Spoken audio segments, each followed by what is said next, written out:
Good morning. Thank you for being here. For today's genealogy program, I'm Jessica Ashton. This is August 24th, 2024, and we are here at City Hall, Canyon City, on behalf of the Royal Gorge Regional Museum and History Center. Today's genealogy program is titled Placing Out. I have a few announcements. I think I'll hold those till the end. So I will go ahead and hand it over to our presenter, Terri Meeks. Thank you, Jessica.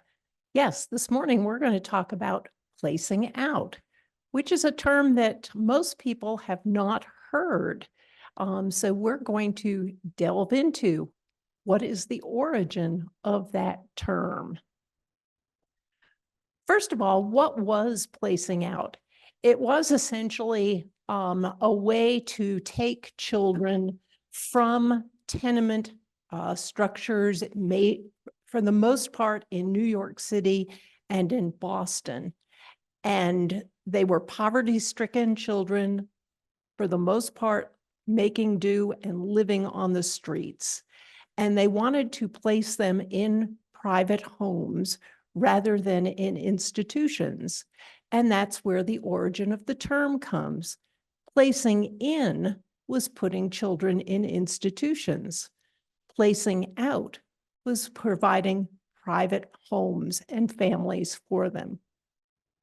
Today, we know this as the orphan train, but that term did not exist until 1978 when CBS did a mini-series on television called Orphan Train, and that was the first use of that term.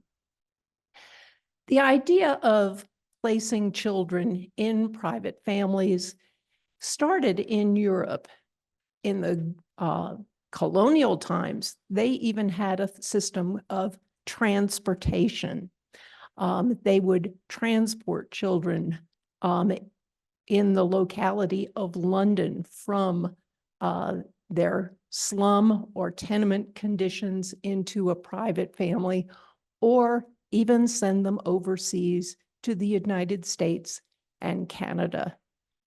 Germany also had a system very early on of placing out children. And here in the United States, it became popular starting in the 1850s. They wanted to send the children to America's heartland, into what was then the Midwest. And we're going to talk about what area that composed of at the time. They thought that the conditions were better. The cities were overrun with the poor. And at the time, the Midwest needed workers. They needed farm workers. They needed shop workers. They needed domestic help. So that was the idea. They wanted to remove the desperate and destitute from the eastern cities and move them to the western rural states. While the emphasis was on children, the program did include women and, in some cases, entire families. The parents would turn over guardianship or volunteer their children for resettlement. And it's important to note when the program first got started, the goal was not adoption. It was fostering, and it was for the purpose of providing workers in this area of the Midwest. The New York Children's Aid Society was the largest agency that did provide children for the program. And the program ran for a little over 75 years. So we can imagine the numbers. So during the 1700s, children, if they were not from well-to-do families, they might have been indentured so that they could learn a trade, or apprenticed so they could learn a trade. In the case of indenture, it lasted for a certain period of time, or perhaps until they reached the age of majority. Gang labor was also possible. They needed laborers in the various states for various types of work. So labor was always a need. And in some cases, children were actually auctioned off here again so that they could provide labor. We see reforms coming in the 19th century, the early 1800s. We see the establishment of institutions.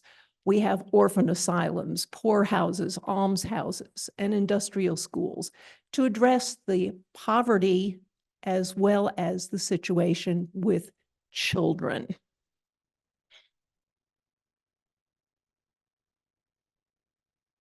By the mid-1950s, there were thousands of children living on the city streets, trying to eke out a living in any way that they could.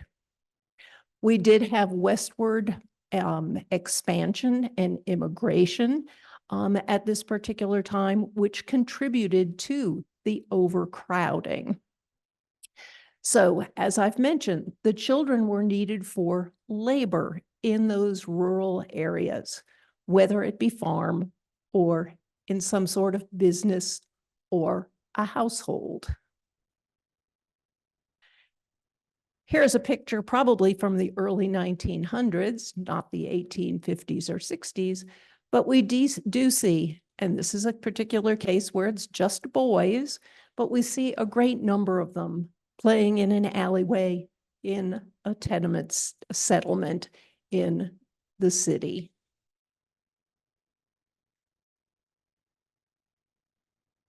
So along comes Charles Loring Brace. He was born to a well-to-do family in 1826 in Connecticut and received some very good schooling at Yale and Union Theological Seminary. When he completed his seminary work, he decided to work in city missionary work. And so in 1853, at the age of only 27, he founded the Children's Aid Society. Initially, his program took children one by one, and they sent them to the farms in the neighboring areas of New York City, Connecticut, Pennsylvania, and upstate New York. So it wasn't a huge program, but the need continued to grow, and he contributed to ameliorate that situation. By 1894, he had 45 major activities that he was supporting in the New York City area. Industrial schools where young people could learn a trade, lodging houses, a farm school. He did set up a children's summer home for recreation, and even on a day-to-day basis, he might have provided housing, food, clothing, or medical care. And here is a picture of Mr. Brace.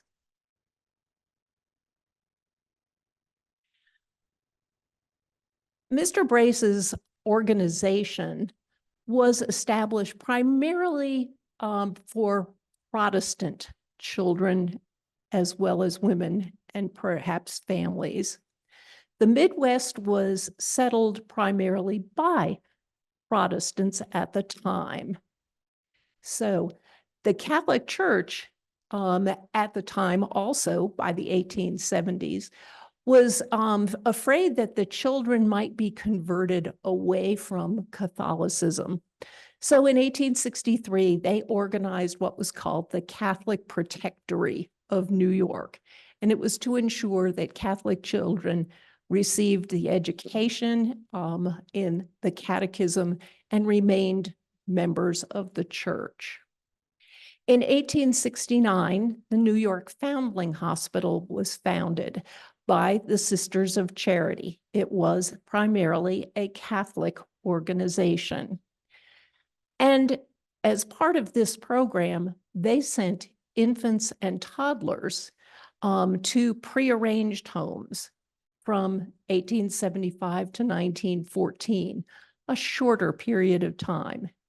It's important to also note that they were prearranged homes.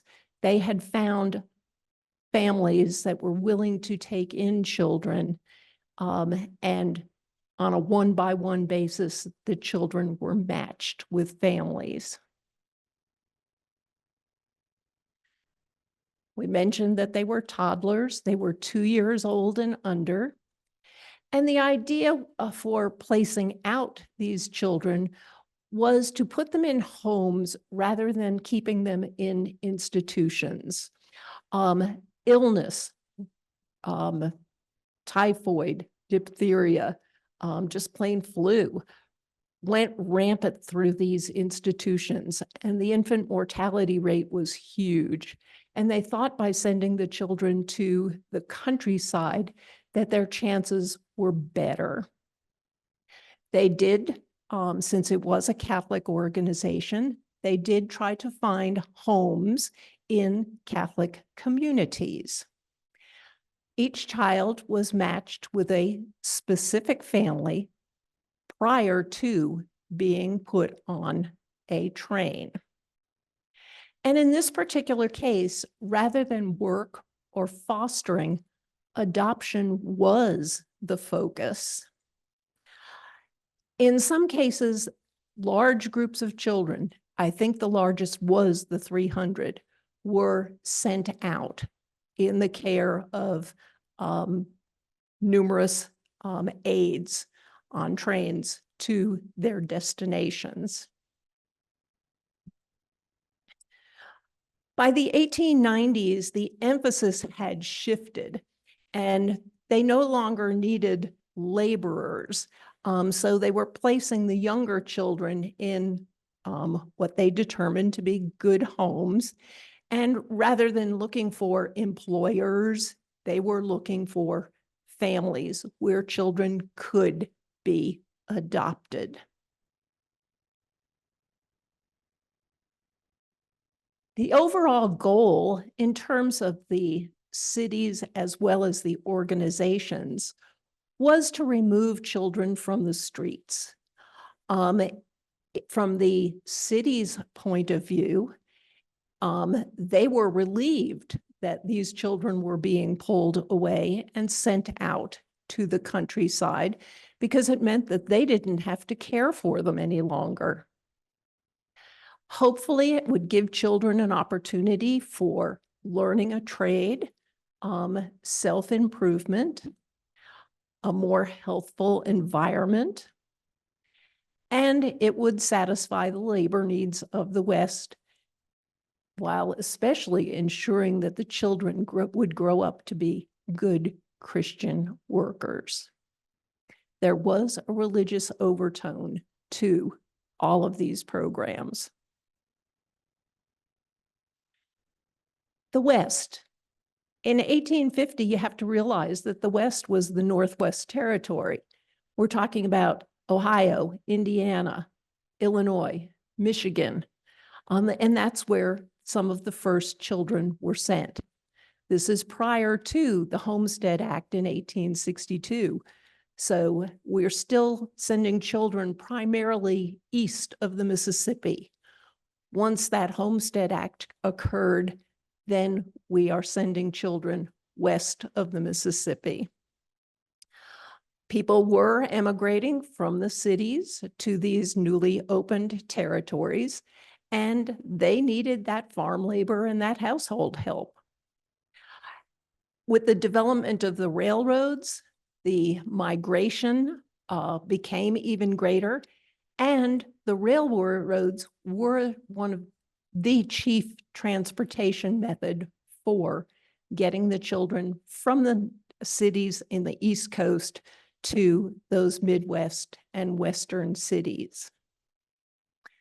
As the Midwest developed, it did create a ripple effect. As cities in the Midwest grew, they ran into the same problems. They had children without families that were living on the streets. And so they had to send some of their children further west.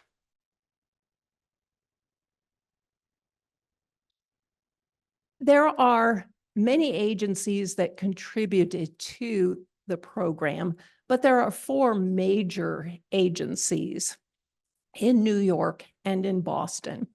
As I mentioned earlier, the New York Children's Aid Society was the largest of the agencies, and they placed out children for that 75 plus years. The New England Home for Little Wanderers, which was in Boston, they placed out children as well. Many of the children that they worked with were orphans of the Civil War soldiers. Here is a picture of the New York Children's Aid Society and the New England Home for Little Wanderers. Huge institutions. The New York Foundling Home, which we already talked about in terms of babies, they placed out children for a 55-year period of time. And they did do babies and very, very young children, as well as from the Catholic population. The New York Juvenile Asylum also placed out children for a 50-year period of time. Most of these were either preteens or teenagers. Charles Brace did not believe in indenture, but the New York Juvenile Asylum did send children out either as indentured or as apprentices. The children from the juvenile home were of all faiths, ethnicities, and nationalities. Originally, they did try to match faith, ethnicity, and nationality and language, but that didn't always work out. So here is the New York Foundling Home and the Juvenile Asylum.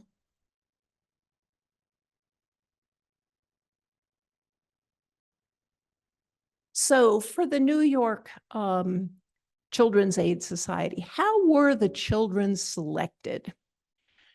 They wanted children that would be the most likely to be placed. They did not want handicapped children. They did want white children, and they did want mostly Protestant children at the start. They were trying to get them from that same Western European background to match the families in the Midwest. They felt that they would be more accepted. There were some attempts made to match native language, but I have read about some cases where that didn't exactly work out.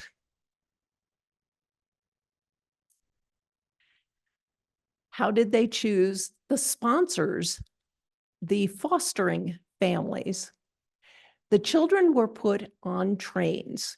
In some cases, there were small groups or larger groups, but they followed the train route. And the train would stop every so often, perhaps every hour, every half hour, make local stops. And the agencies would advertise along those routes. And sponsors would then come out to examine the children. The sponsors, there were local committees that were organized to approve the families. And I've included a little clipping here from one of the newspapers that showed who some of the members of the committee were that were actually choosing the families. They would interview the families. to make arrangements for them. Families could request specific ages. They could request a male or a female. And in some cases, they even specified that they might want a blue-eyed blonde or a brown-haired, brown-eyed child. They could specify that, and they would try to find a child to match that description.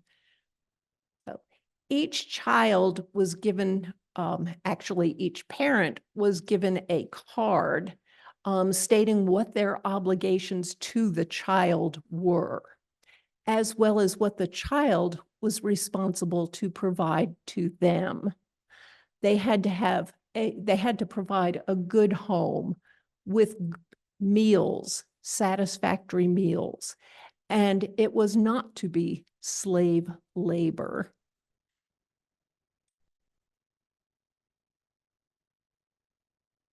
Here we see an early newspaper article.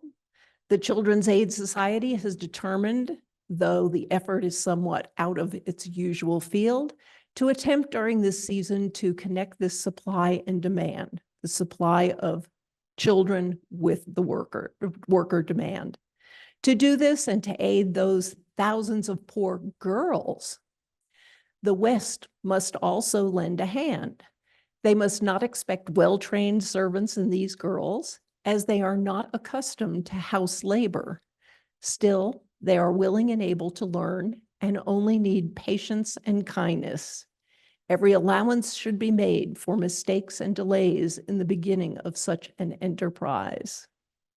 Those applying must send fares as far as they are able, and in all cases, the society will return the money if no girl is found to answer in general the description to forwarded.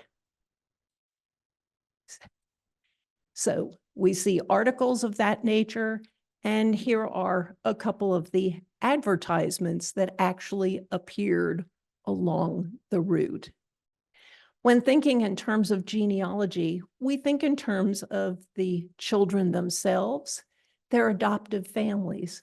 But who were the agents that were accompanying these children on the trains, who perhaps worked in the agencies? They did have local agents as well. So there might be members of your family that might have been involved in this program in a tangential form, and they are not to be overlooked either.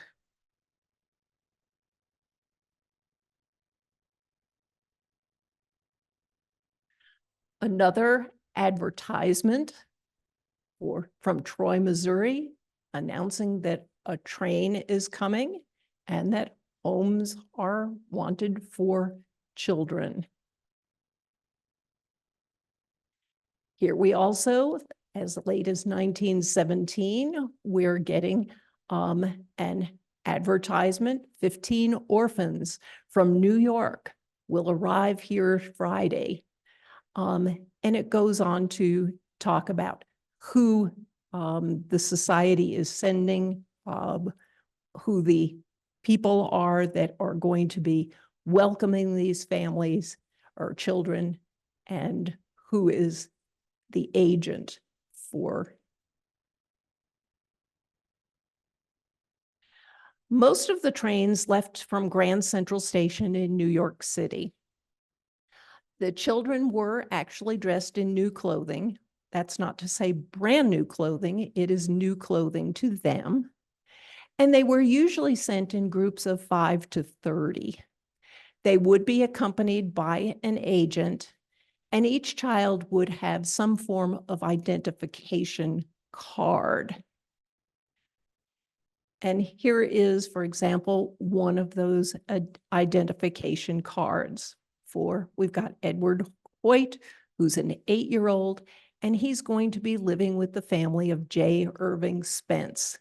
So this is probably a case where the family, the Spence family, actually requested a boy of a certain age and perhaps of a certain physical description. You see in this picture, the cards on strings, cords wrapped around their necks. So for identification purposes, so that when they got to their destination, they might be matched or chosen. So for the most part, we've just talked about how the Children's Aid Society sent their children. The New York Foundling Home, they determined which family would receive a child before the child ever set foot on the train. Each child was assigned a number, and a small tag, like the cards, was sewn into their clothing. These children were probably 2 years old and under. The card would identify the family that was receiving the child and what their new home address would be. The family, in turn, had a copy of that same card that was mailed to them that they brought when the child arrived at the station. As I mentioned, some children were requested in a general form, but for the vast majority, there was a selection process. And this was an auction-like spectacle. I don't like to say that it was like a slave sale, but in cases, the children were inspected. In some cases, they had to open their mouths and show their teeth. They were tested to see if they were able-bodied, how strong were they. And here again, adoption, other than for the babies from the foundling home, was not part of the equation. Fostering. There is little legal documentation. Parents voluntarily surrendered their children or actually requested that they emigrate to a Western area, but they didn't fill out necessarily any legal paperwork. Here is a picture from Charleston, Arkansas, and we see the vast majority of the townsfolk that are there to welcome the train with the children on it. They usually found a church or a playhouse of some sort that had a stage, a raised stage, and the children were paraded across the stage for examination and selection. And this is where the term up for adoption comes in. They were on a raised platform to be examined.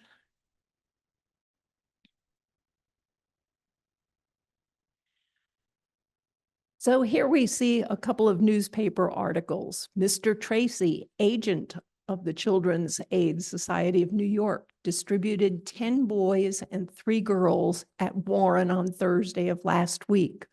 All the children provided with good homes. The Presbyterian Church was crowded on the occasion of the visit of the little strangers, whose ages ranged from 5 months to 16 years. The demand for children exceeded the supply, and Mr. Tracy designs visiting Warren with a second company. And the other article, we see another group of children destined for Indiana, and they looked quite happy with a fine party of boys and girls. The first train was in September of 1854. And I'm going to butcher the pronunciation, but the train went to Dowagiac, Michigan. 46 children were in the group from ages 7 to 15. And they did have an arduous journey. For some reason, there were delays along the train route. There were weather delays.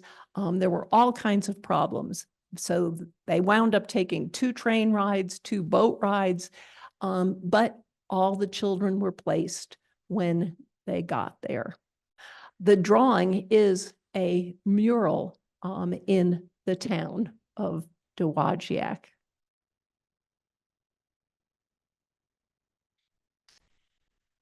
So once the children were there and placed, what was the follow-up? Was there anything to ensure that the children were treated properly, that the children themselves were meeting the expectations of their foster families? Usually it was done by correspondence and by visitation. There were representatives that were supposed to visit each family once a year. Now, you have to realize that, especially by the 1860s, when Kansas and Nebraska were opened up, that there were small settlements widely spaced. So these society representatives might have had to cover a large territory. There might be one child in this town and another single child in another town. So it was not always possible to do the visitation. Children were expected to write letters back to the society twice a year. They were not allowed to contact their families one-on-one. Everything had to go through the society. And they did have resident agents in the local area that indeed were supposed to follow up, provide reports to the agency, and to make those visitation rounds. As I mentioned earlier, Mr. Brace did not believe in indenture. However, the juvenile home did, and they contracted to work for 7 years or until the age of majority, which at the time was 18 for girls and 21 for boys. Children could be moved. They could be removed from a family by one of the society agents. And an employer could turn out a child if they were not performing the way that they had anticipated. Here again, the child would be given to a society agent and could then possibly be moved to another family. And in some cases, they might be returned.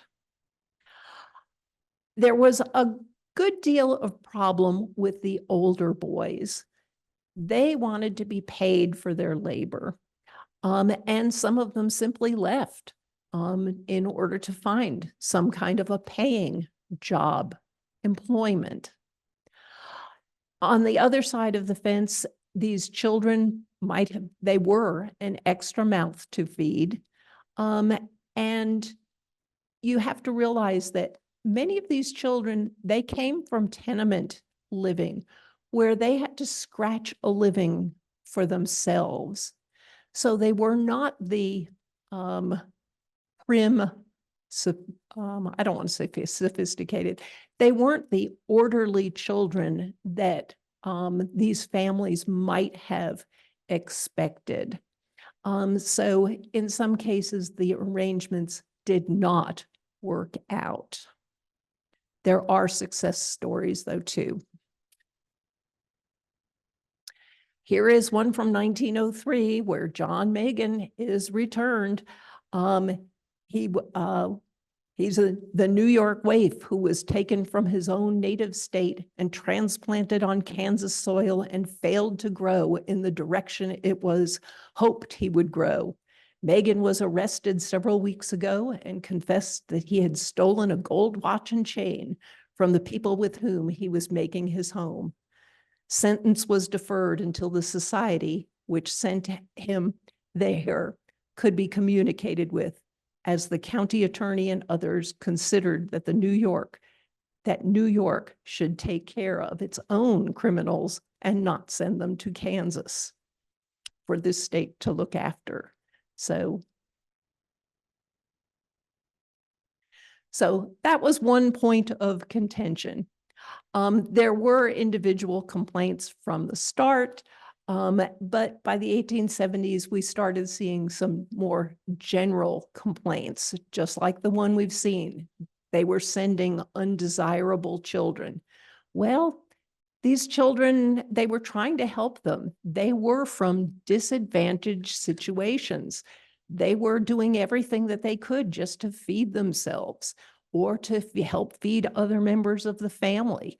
So they perhaps were undesirable. They certainly had survival skills. The teen boys, they wanted money. So they did tend to walk away. In some cases, there were complaints about the caretakers themselves because they were interviewed by local committees from their communities. There might have been a lot of social pressure. I am somebody in this town and I want to take on one of these children. Therefore, I deserve to be selected as a sponsor. So insufficient follow-ups. Here again, we talk about the major area, the large area that people had to perhaps traverse in order to get the follow-ups to see how the children were doing. There was also some complaints about the fact that they were settling non-orphans. The program originally was set up for fostering and for work. So why anybody was complaining about the children not being orphans at this point, they just didn't understand. On the other side of the coin, some children were renamed. They went to their new homes and they were renamed by the families.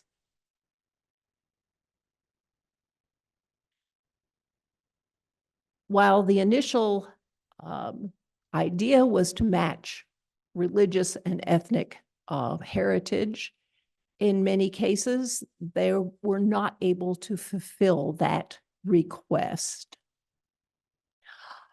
By 1930, the whole social structure in the United States had changed.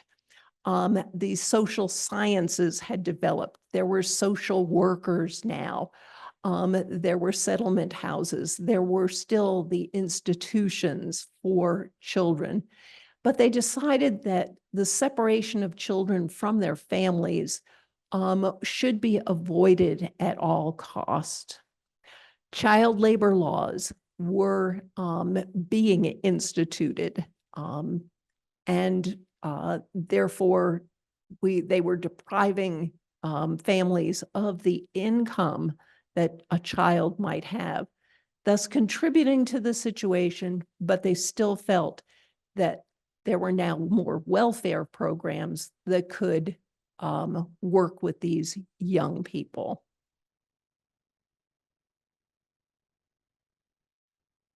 So as the West became more settled, the demand for children declined. And as I mentioned early on, with that cyclical problem, the Midwest cities also began to experience the same problems, having neglected children. The states instituted a payment of a bond for an out-of-state child. So if you lived in Kansas and you were getting a child from New York, you had to pay a bond to get that child. And that prevented many families from doing that. And childcare support strategies had changed. There were social work programs. There were settlement houses that had set up facilities for healthcare, education, etc.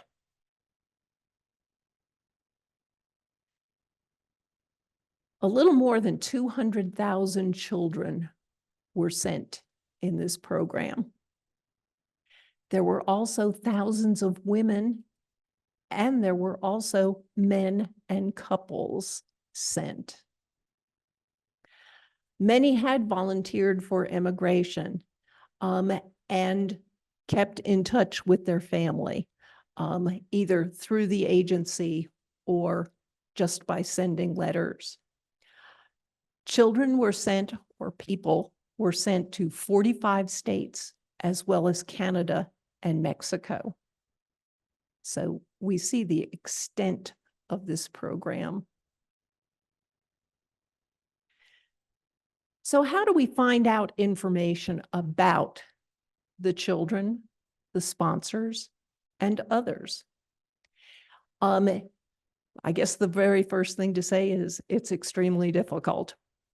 There is a National Orphan Train Complex in Concordia, Kansas, and that is the #1 priority agency to see and visit. And if you know a story, to contribute it to them. The New York Historical Society does have records of the New York Foundling Hospital and the Children's Aid Society records. And there is an Orphan Train Heritage Society in Springdale, Arkansas. There is a Louisiana Orphan Train Museum.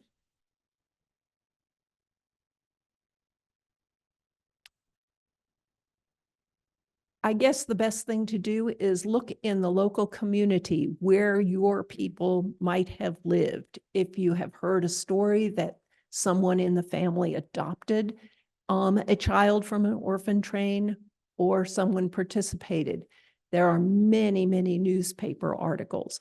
Local libraries and genealogical societies are collecting this data. They want to save it.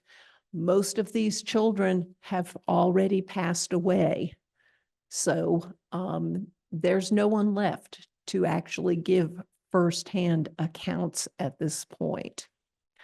RootsWeb, which has been taken over by Ancestry, but there is a RootsWeb archive, and it was a volunteer site, and the volunteers have compiled listings of some of the orphan trains and the listings of the orphans that might have been on the trains. And one of the best things is to just do a simple Google search by entering orphan train and the state that you are particularly interested in. As I said, they followed rail lines. So if your family lived along a major rail line, it's possible that you might find some information. The Orphan Train Complex has 66 volumes of orphan train rider records from the American Female Guarding Society. This was another agency just like the others that we've mentioned earlier, but they were specifically for females. They did not place out people, but they did provide education opportunities. They did have an employment service for women. There are about 20,000 rider records at this train complex, and they do have a huge database. When we say 20,000, it sounds like a good number, but when you realize that it's over 200,000 children that were sent, it's a mere 10%, a fraction of the number. And they do have photos of some of the orphans and their families. Here is just one sample from their website where they do have interviews with orphan train riders. They have the stories. And we talked about newspapers. This is an 1891 newspaper from Indiana, and it is talking about, it's a history piece from the 1850s that they are talking about. 7,000 orphans had been placed in Indiana. So the numbers were large. One of the first things we do in genealogy is we do our census research. So here is a census. I believe this is a 1900 census. And we see John Bradley down at the bottom, and he is an orphan. He's 16 years old. And you notice that he was born in a completely different state than where other families might have lived. And we find a follow-up story, his obituary services, and he was an elevator operator at the courthouse. He was a native of Worcester, Ohio, and was living in the Boston Orphans Home when he was one of a group of 25 children brought to Portland for adoption in 1891. So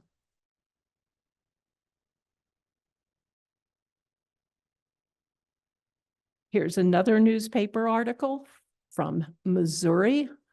Homes have been found for almost all the boys sent here by New York Children's Aid Society. And it lists some of the sponsors that are taking people. And I happened to check for a Mr. Schrock. And at the very, very bottom, we have the Schrock family with older children and a 4-year-old.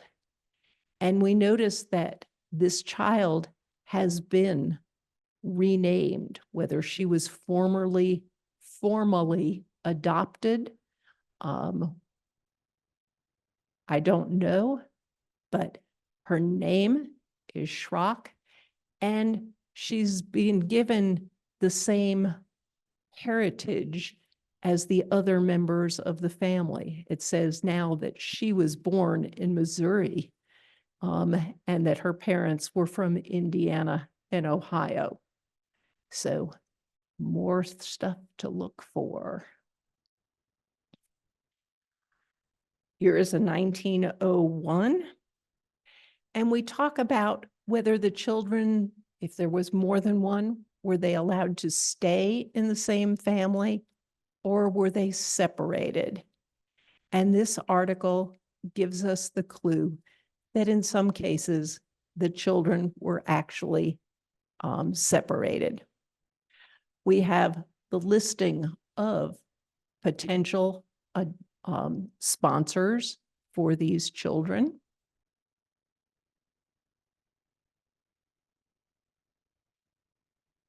And we also have a newspaper article where we have the names of the children that are actually being put on the train at a particular time. And I'm going to look at for the Furlong family. We have 3 little girls in 1915 that are being sent out.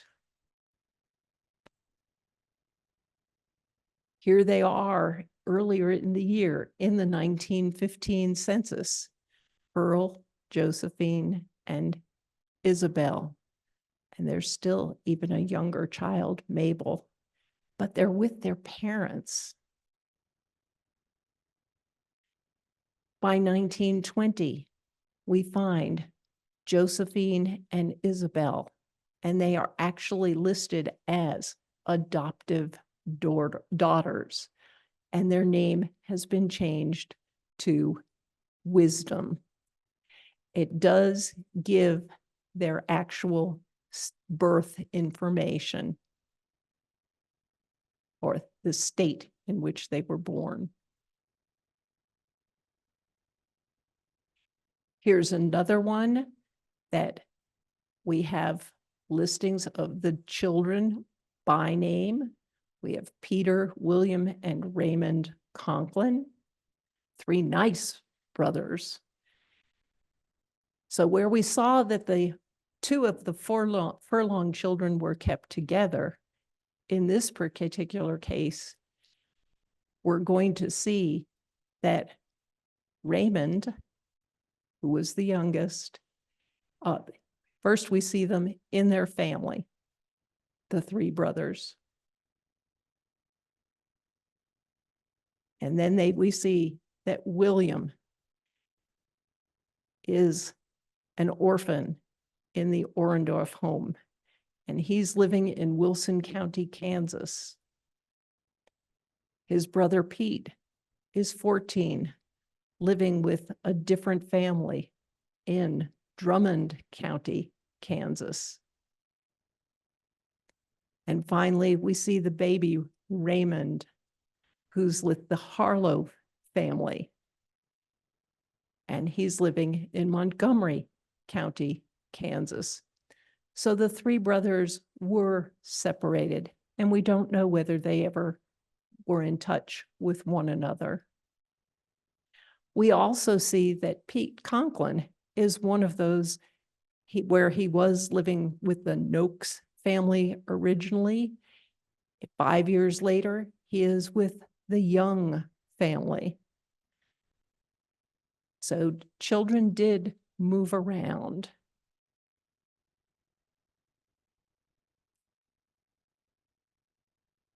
We have 3 children coming at this time and being placed with simply a Mr. Gosser or a Mr. Lewis.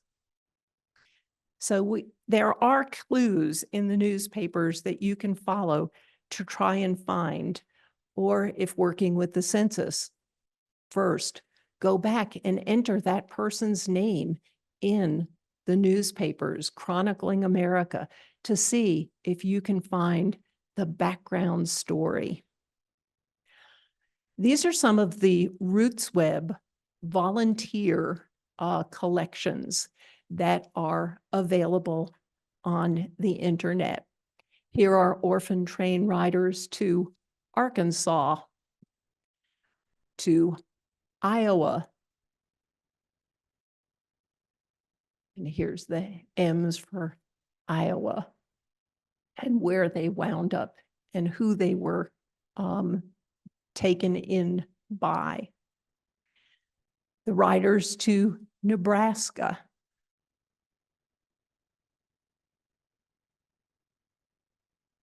When they were born, the town they were taken to, and the year that they took the train.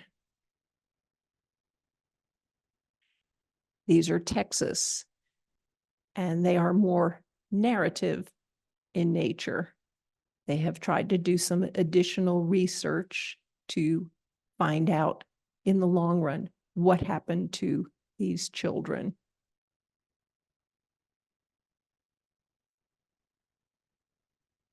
This is from the New York Foundling Home, and it's some of their records, which are very broad and very general. They talk about, it's kind of arranged in chronological order, but one child sent from New York in January to Grant County, Wisconsin. So we go through, these are all to Wisconsin, but we see how the Children's Aid Society, who the agent was, and that they accompanied groups in certain time frame. There are also journal articles and blogs that talk about orphan trains. This particular one, while there's no proof these boys came to Mansfield on the orphan train, here are their names and where they were living in 1860. So this is very, very early on. It would be the very, very start of the program. So it might be a little bit more difficult to, from the census information as well as from newspapers, to track down with any positive degree of certainty about them. But it is suspected that indeed they were orphaned among the orphan train riders. I mentioned earlier that there were problems, but there were also success stories. Here is a young man who was a quote unquote newsie in New York City. And one morning when Barney was still selling papers, he noticed an item that the New York Children's Aid Society would send 70 boys west. He begged to be included, and he was shipped off to a farmer in Iowa. There he worked for several years and later went into Nebraska. And at 19, he got into the banking business. And now he's a huge banker. He's a successful, rich man. And he got his start selling newspapers and volunteering to go on the train. Here is another article down nearly 40 years ago in New York's Children's Aid Society took charge of a small street waif named Andy Burke. He had been selling newspapers, but the society sent him west to grow up with the country. He succeeded so well that he was made governor of North Dakota 5 or 6 years ago.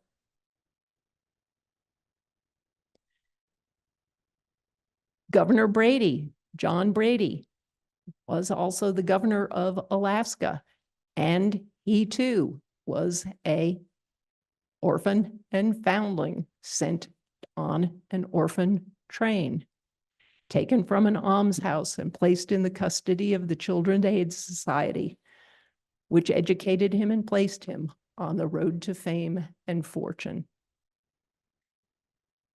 And here's one with a local story.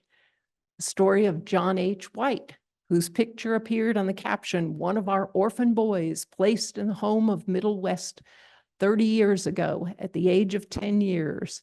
White was supposedly had been left as an infant on the steps of a New York City charity, was placed out to a home in Clifton, Kansas, where he became a printer's devil for the Clifton Review.